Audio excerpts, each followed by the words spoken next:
The College Draft.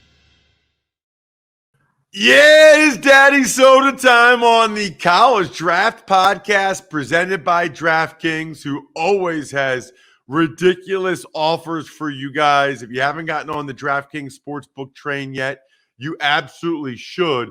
If you haven't gotten on the Emory Hunt College Draft podcast train yet, you're missing out. Although, if you're watching on YouTube, youtube.com/Ross Tucker NFL, or listening right now, you're the wrong people to talk to. You're the ones I already know. You need to tell other people. Emory was 4 for 4 last week with his college draft picks, betting picks. So I say it all the time. I'll say it again. This show is 3 podcasts for the price of 1. By the way, the price is 0. The price is about 26 minutes of your time. And you get to hear about the biggest college football games. College football podcast, check. The best prospects in those games, NFL draft podcast, check.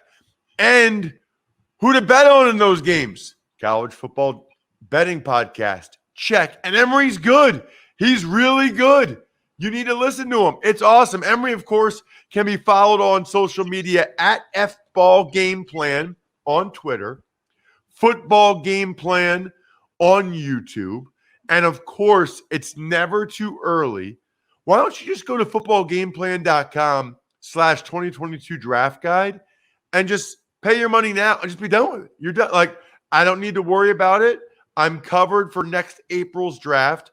I already know I will get Emory's data, Emory's guide, as soon as it's ready, probably next February. I don't know, the combine and stuff, but whatever. You'll get it. Anyway, I'm just Ross Tucker, at Ross Tucker NFL, at Ross Tucker Pod.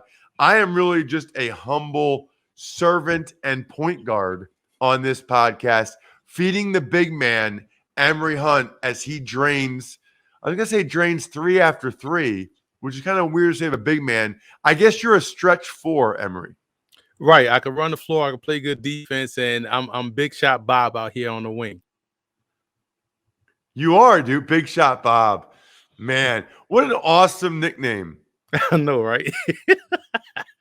It's crazy. It's crazy how much success he's had. What do you have this weekend, Emory? Well, I have Georgetown, Harvard on ESPN Plus at 12:30 p.m.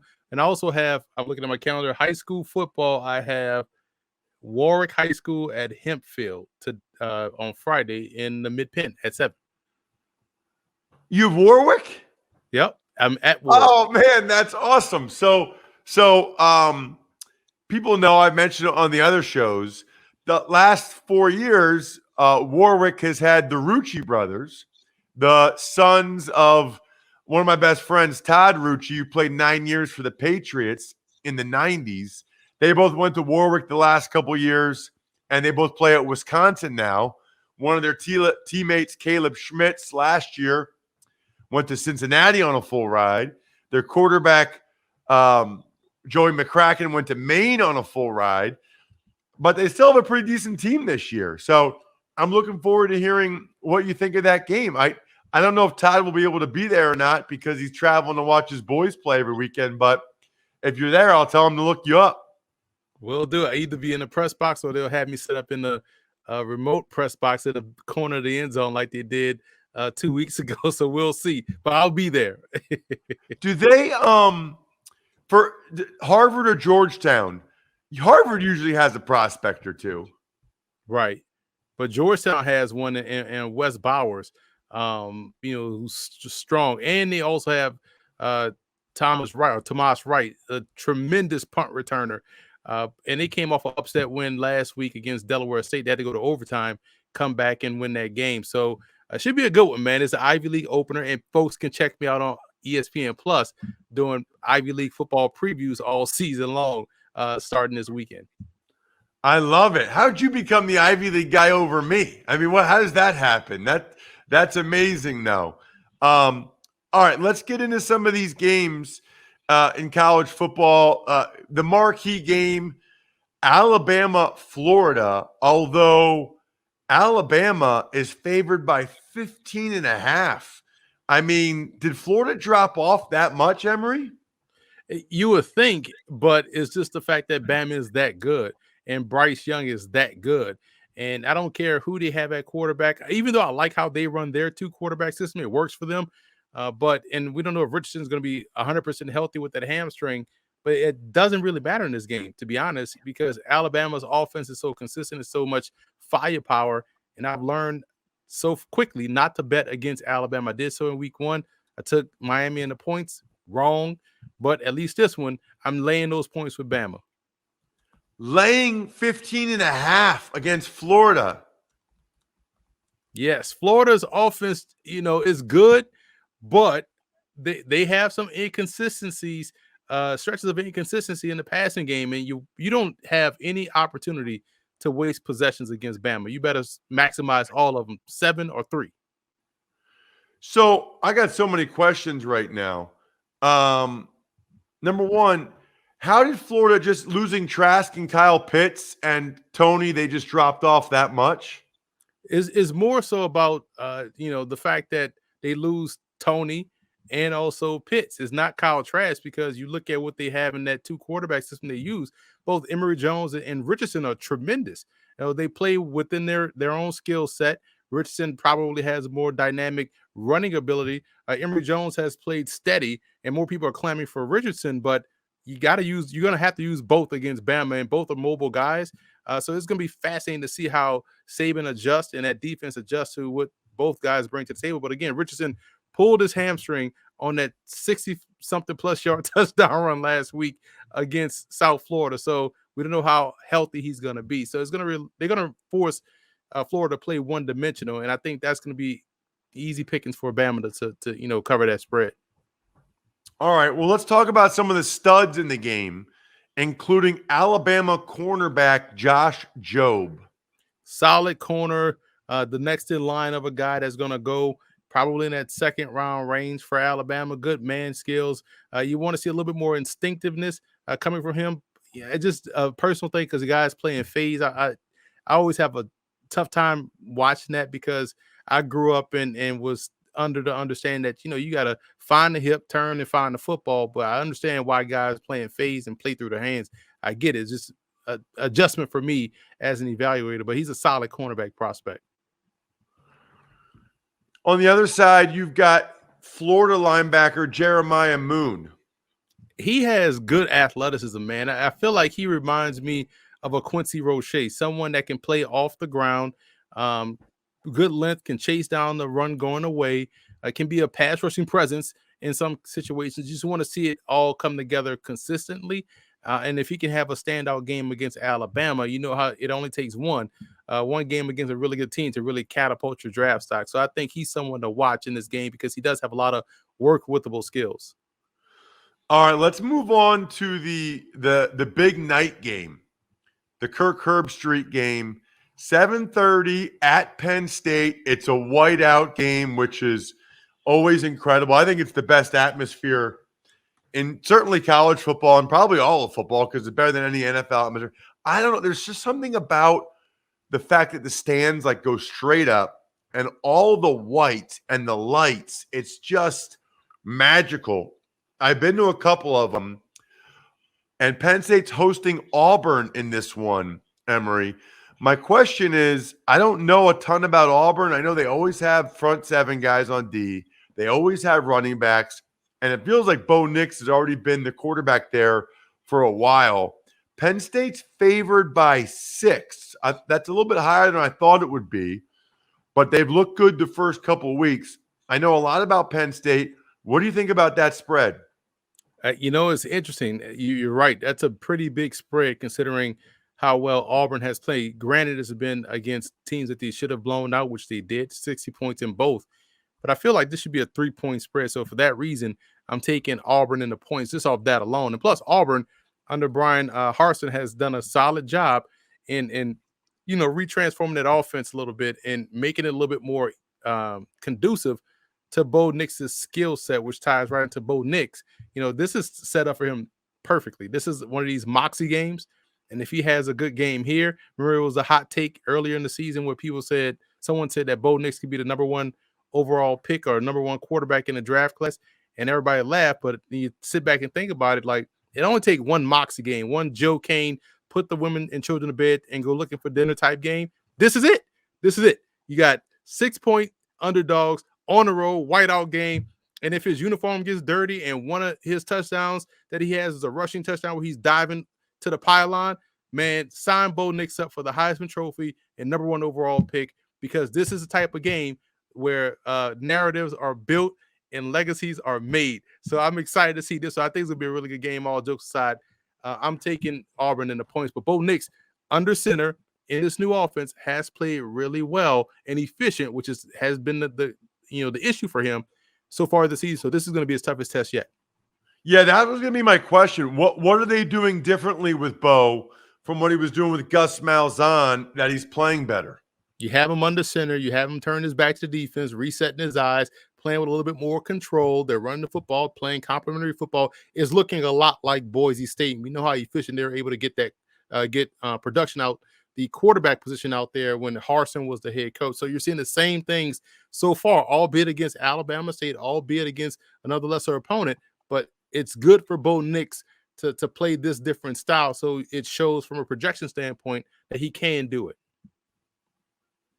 Got it. Well, he's going against a pretty darn good Penn State defense so far. Arnold Ebiketie has been awesome off the edge. He's a pro prospect. PJ Mustipher at D tackles played very well. They've got Brandon Smith at linebacker, who was much better in week 2. But their secondary, man, I mean, both corners, Joey Porter Jr. and Tariq Castro-Fields, are NFL prospects. But the best of the bunch might be their safety, Jaquan Brisker. And he's a good one in terms of getting there as soon as the ball arrives and separating man from football. That's what I like about him. And it's not a reckless abandon. It's calculated. And you can also trust him in the shallow area in terms of coverage. He's solid in man coverage, has good instinctual skill set to handle responsibilities in zone. He's a great alley defender. There's a lot to like about Brisker's game. And this is another one where you look at how Auburn runs the football. He's going to have to be that extra guy, to come down and make plays in the alley. And I think he's more than capable of doing so. That's right up his quote-unquote alley to get the job done. Yeah, so if you're watching the game, the other pro prospects you should check out for Penn State on offense, I would look at their left tackle, Rasheed Walker, who's got a lot of ability, and they got a wide receiver, Jahan Dotson. He's just silky smooth, man. I mean, he is really smooth, really fun to watch. I am so curious to see how they play against Auburn. Do you think it matters, Emory, that Penn State's a little more battle-tested, having played at Wisconsin as opposed to Auburn and their early season schedule? Absolutely, especially when you consider how they played against, Wisconsin and what they had to do to win. That defense had to step up and make a play. Offensively, they had to fight through adversity. So yes, having those battle-tested moments so far helps set the stage for this one. And it's another James Franklin statement game. He has to show up and coach a really good game against Auburn, who's coming in ready to upset. By the way, just curious, what are you thinking about these rumors of like James Franklin to USC? Yeah, man, that's tough, man, because I'm always of the notion to be where your feet are. I like James Franklin, to stay at Vanderbilt. I like him to stay at Penn State. I understand the allure of USC.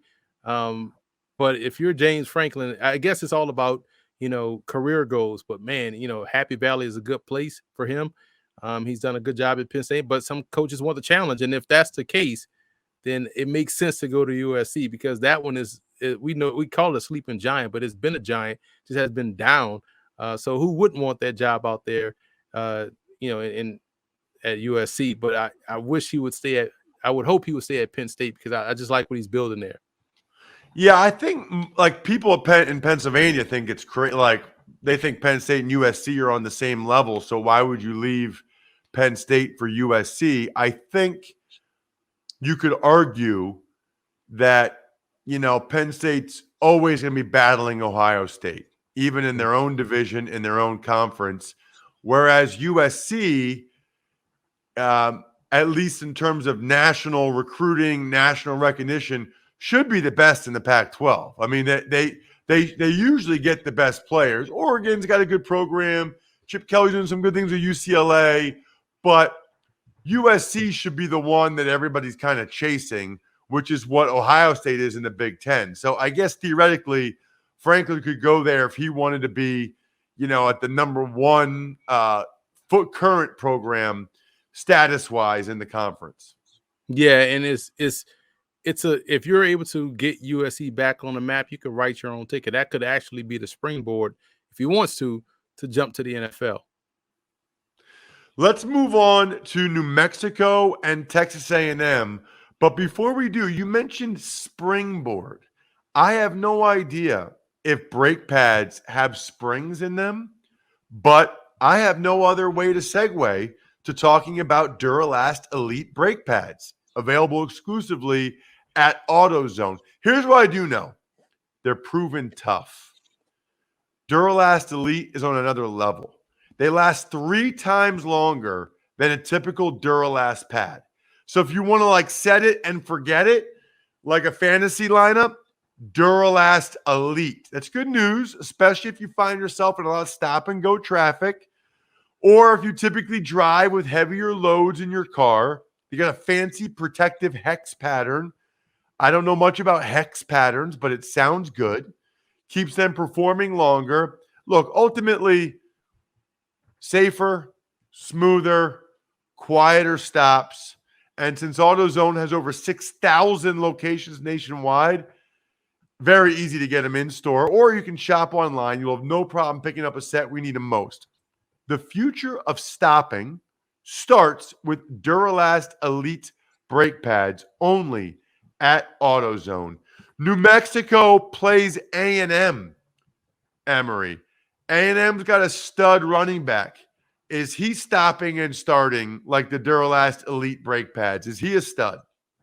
He is definitely a stud. And I said this during the Colorado game, that this is a guy that reminds me a lot of Jeremy Hill at LSU when he was coming out as a prospect. Runs with good pad level, very good receiver out of the backfield, good acceleration, does a lot of things rather well. I think he's a plug-and-play pro player. I'm excited to see how he does against New Mexico.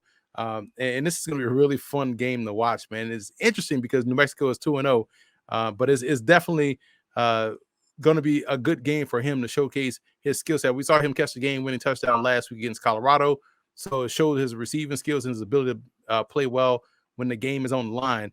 And he didn't have the best rushing day, but he's found a way to impact the game as a receiver. I'm a big, I was about to say CJ Spiller, who's not a coach at Clemson, a running backs coach, but I'm a big Isaiah Spiller fan.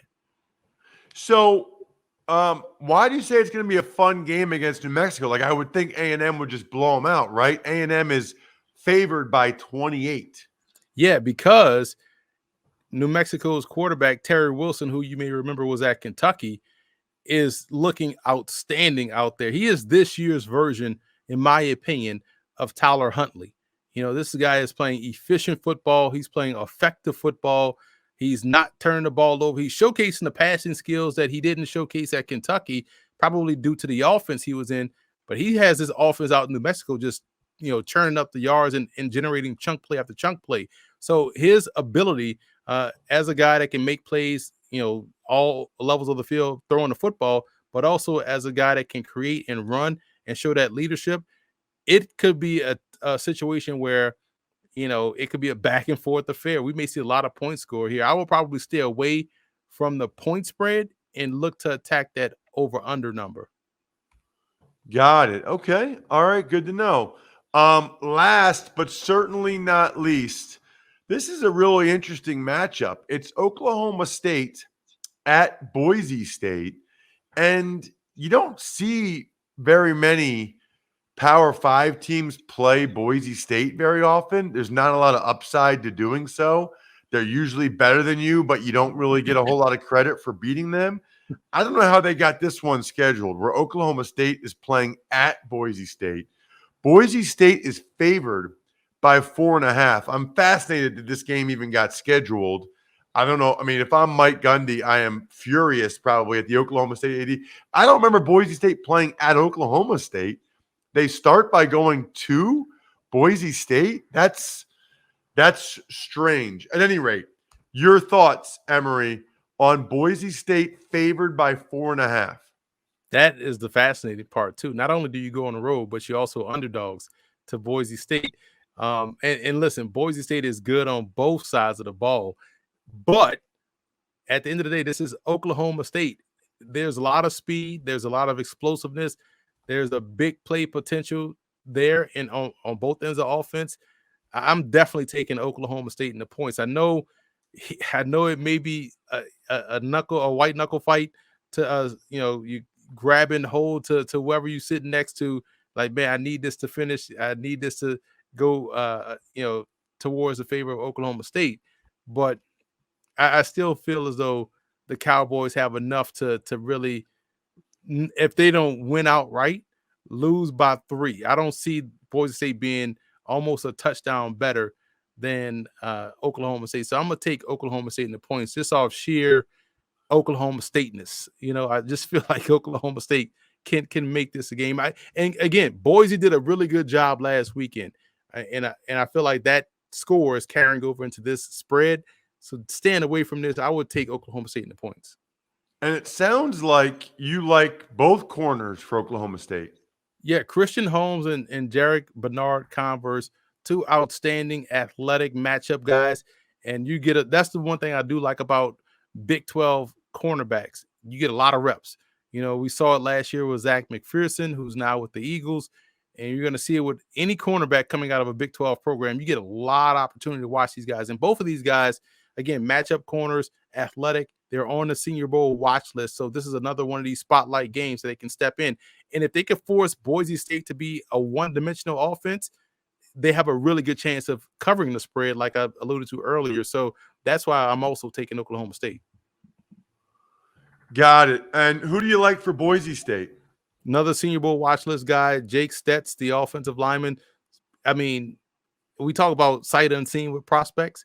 Boise State has quietly become that when you're talking about point of attack guys, offensive line guys. He's another one that's strong, technically sound, doesn't have many busts out there on the field. And if they're going to run the football, it's going to be because he's done a great job out there on the edge.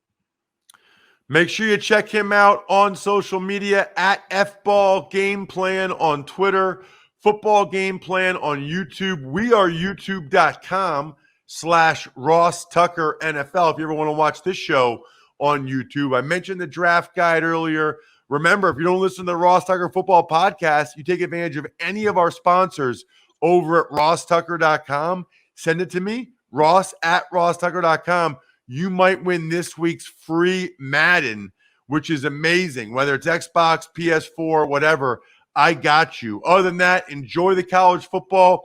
I'll be doing UConn at Army Saturday at noon. Army's got a couple of really good prospects. UConn's got a D tackle you should check out as well. But I think Army's got 2 D linemen, a couple of safeties, a linebacker that are all worth being on the radar screen. Other than that, the keg is kicked. We're all tapped out. Thanks for listening to the College Draft Podcast. Make sure to also subscribe to the Ross Tucker Football Podcast, Fantasy Feast, Even Money, and The Business of Sports. All available at Apple Podcasts, RossTucker.com, or wherever podcasts can be found. A lot of times on the show, I mentioned DraftKings. Here's what you need to know. You got to be 21 or older, New Jersey, Indiana, or Pennsylvania only. New customers only. Restrictions apply. See DraftKings.com/sportsbook for details. Gambling problem, call 1-800-GAMBLER, or in Indiana, 1-800-9-WITH-IT. By the way, if what I was talking about included a deposit bonus, doesn't always, sometimes it does. Deposit bonus requires 25 times playthrough, and deposit bonuses are paid out in site credit.